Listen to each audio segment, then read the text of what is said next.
Cuidemos agora do artigo 165 do Código Tributário Nacional, dedicado à restituição do indébito. Restituição do indébito é uma maneira desnecessariamente complicada de dizer devolução do indevido, a devolução do que foi pago indevidamente. Sempre que é pago um tributo de maneira indevida, ou seja, em desconformidade com o que seria devido, que é de acordo com a lei, então a lei diz como é devido o tributo. Todas as maneiras que não são aquelas previstas na lei como devidas, são indevidas. E quando o tributo é pago de maneira indevida, ele deve ser restituído. É por isso que o artigo 165 estabelece que o sujeito passivo, e aqui ele abrange tanto o contribuinte como o responsável, que são os sujeitos passivos, os devedores, as pessoas que estão no polo passivo da obrigação tributária. Então, o sujeito passivo, seja o contribuinte ou o responsável, tem direito, independentemente de prévio protesto. O que significa essa expressão, independentemente de prévio protesto? Significa que não precisa ele ter protestado, se insurgido contra a cobrança. Eu pago sob protesto, eu não queria pagar, estou pagando porque estou sendo compelido. Não é preciso a prova disso para que ele tenha direito à restituição. Basta que o tributo seja indevido, que não tenha ocorrido o fato previsto na lei ou que a lei não seja válida. Porque a obrigação tributária é compulsória, e aqui vamos fazer uma recapitulação do que se disse no comentário ao artigo 3º. Dizer que o tributo é uma prestação compulsória não significa dizer que é obrigatório. Não repitam isso. Tributo é compulsório porque é obrigatório.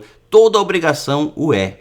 Toda obrigação tem o seu adimplemento, o pagamento, obrigatório. Compre uma casa, um carro, uma televisão, um computador, um telefone celular. Você vai comprar porque quer, mas uma vez obrigado pelo contrato de compra e venda, o pagamento é obrigatório. Então o que diferencia o tributo de uma prestação contratual? Não é a obrigatoriedade do pagamento. O que diferencia o tributo de uma obrigação contratual é a irrelevância da vontade na hora que nasce, que surge, que brota a obrigação. Um contrato, a pessoa celebra porque quer, ela se obriga porque quer. A pessoa compra o carro, a moto, a televisão, o telefone, porque se obrigou voluntariamente. No caso do tributo, não. A obrigação nasce ainda que a pessoa não manifeste vontade nesse sentido. Essa é a diferença. Mas isso é uma via de mão dupla. Se é bom para a fazenda pública que os contribuintes, mesmo não contratando nada voluntariamente, se obriguem ao pagamento, porque a lei assim impõe, há uma via de mão dupla, a contrário senso, pau que bate em Chico, bate em Francisco. Mesmo presente a vontade, se a vontade é irrelevante, ela é irrelevante para impedir o nascimento, mas ela também é irrelevante para fazer com que nasça. Mesmo ausente a vontade, se estiver presente o que importa, que é a lei e o fato, o tributo é devido. Então, da mesma forma, mesmo presente a vontade, se estiver ausente o que importa, que é a lei ou o fato, o tributo não é devido, não nasce o vínculo obrigacional. Então é por isso que o contribuinte não precisa provar que pagou sem querer, obrigado, que não aceitava a obrigação, ele não precisa provar nada disso. Nesses casos, ele tem direito à restituição total ou parcial do tributo. Se o valor foi totalmente indevido, a restituição é total. Se foi só parte indevida, porque parte era devida, essa parte indevida que será restituída. Seja qual for a modalidade do pagamento, não importa como é que ele pagou, se foi conversão em depósito em renda, compensação, pagamento em dinheiro, em cheque, não importa como pagou. Ressalvado apenas o disposto no parágrafo 4º do artigo 62, que aquele parágrafo foi comentado há poucos vídeos, tratando das estampilhas, que é algo que não tem mais relevância prática nenhuma, porque não se pagam mais tributos com o uso de estampilhas, que eram aqueles selinhos que se colavam nos atos jurídicos para demonstrar que o tributo a eles relativo havia sido pago. Como as estampilhas, a própria sistemática de funcionamento delas envolvia a destruição da estampilha como forma de comprovar o pagamento do tributo.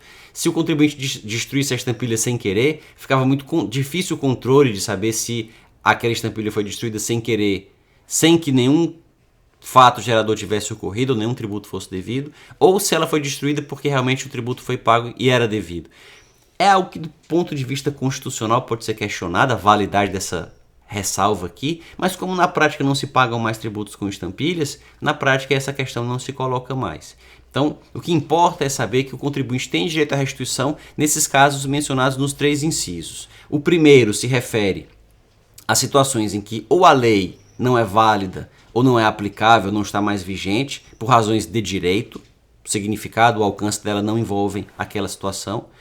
Então, por razões de direito ou por razões de fato. Então, cobrança ou pagamento espontâneo do tributo indevido ou maior que o devido, em face da legislação aplicável ou da natureza ou circunstâncias materiais do fato efetivamente ocorrido. Seja porque o fato não ocorreu, o tributo é devido por quem tem renda e a pessoa não teve renda. O tributo é devido por quem importa e o contribuinte não importou. Ou por conta de questões de direito. A lei não está mais em vigor, a lei não tem aquele significado. Enfim, por qualquer das duas razões, qualquer dos dois ingredientes formadores da obrigação, seja ele a lei, seja ele o fato, não estão presentes, o vínculo não nasceu, mas se mesmo assim o tributo foi pago de modo indevido, ele tem que ser devolvido. No caso do inciso 2, erro na edificação do sujeito passivo, aqui é um erro de digitação, não é edificação, é identificação. Então, o vínculo até pode ser devido, pode existir o vínculo obrigacional, mas o sujeito passivo não é aquele, o devedor é outro.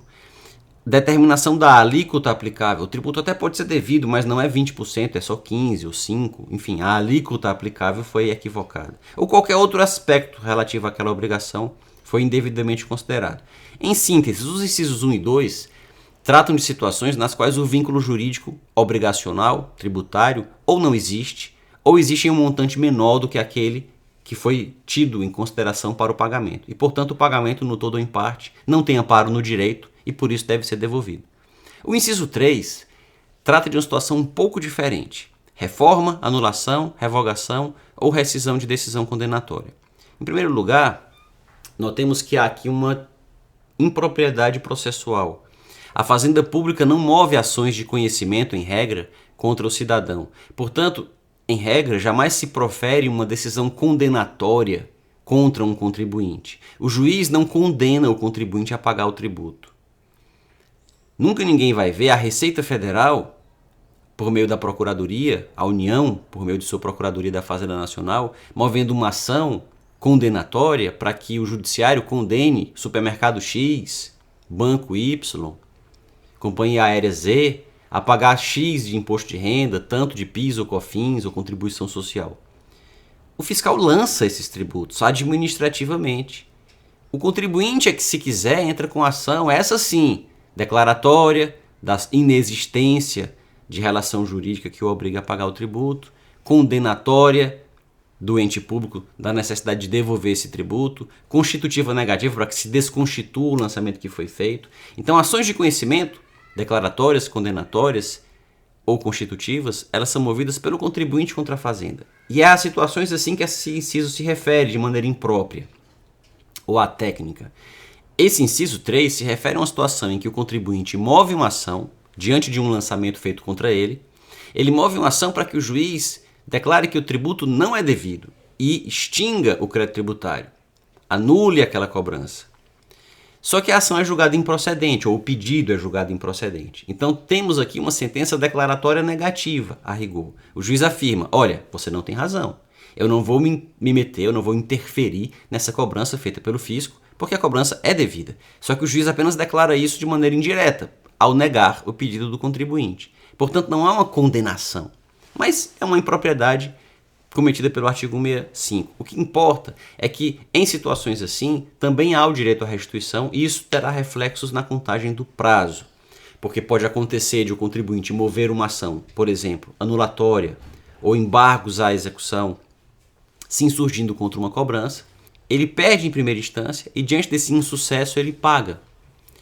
Só que ele continua discutindo, porque ele não se conforma com a cobrança. Ele pagou premido por pressões, por sanções políticas, porque precisava participar de uma licitação, porque não queria que o seu bem fosse a leilão, e por isso ele pagou.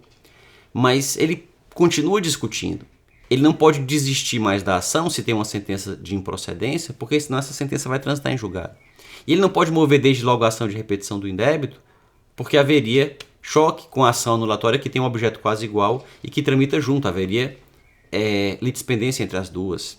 Então, nesse caso, o que acontece é que o contribuinte continua discutindo e quando ele conseguir reverter a situação e ganhar a ação, aí ele tem direito à restituição. Então, digamos que a sentença fala que o tributo é devido e ele paga, mas ele apela.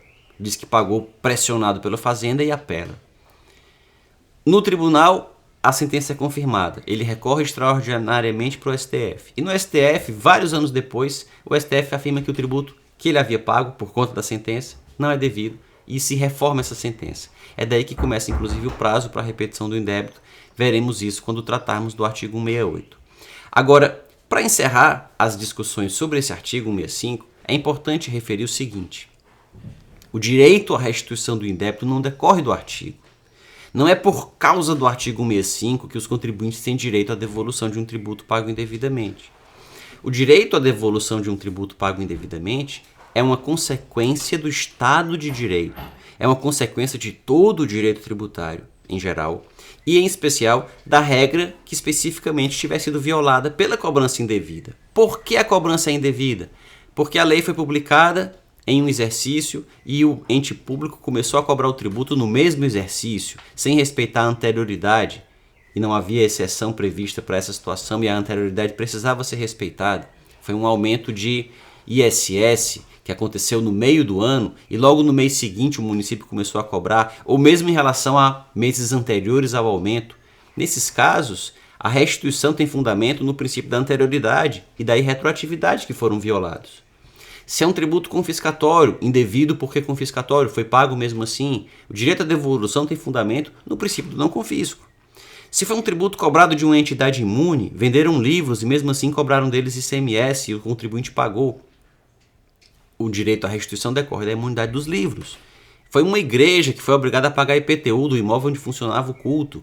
O direito à restituição decorre da imunidade aos templos. Então o tributo ele é indevido por violação a algum dispositivo do direito tributário, da Constituição ou das leis, e é por fundamento nesse dispositivo e na impossibilidade de ele ser violado que haverá restituição. A restituição é uma reparação de uma ilegalidade e decorre da própria necessidade de se cumprir a lei e a Constituição. Então, se fosse feito um novo Código Tributário e esquecessem de colocar um artigo equivalente a 165, mesmo assim haveria o direito à restituição. E é importante lembrar disso quando nós vamos estudar mais à frente artigos que violam ou limitam ou restringem desproporcionalmente esse direito. Esse direito não é um favor que a lei ou o CTN concede ao contribuinte. Esse direito é uma consequência da própria legalidade, da própria juridicidade da tributação ou do direito tributário. Nós vamos ver isso nos próximos vídeos que comentarem aqui os artigos 166 e seguintes do Código Tributário Nacional. No meu livro de processo tributário, há todo um capítulo dedicado à repetição do indébito, ao qual já encaminho quem tiver curiosidade em aprofundar o assunto. Está aqui na descrição do vídeo o link para quem tiver interesse nesse livro. E fica também o convite para se inscreverem no canal, para acompanhar as notificações da publicação dos próximos vídeos, comentarem na caixa de comentários o que queriam ver tratados nos vídeos subsequentes e curtir o presente vídeo para informar o algoritmo que ele pode ser de utilidade para quem tem gostos parecidos com os seus. Até um próximo vídeo.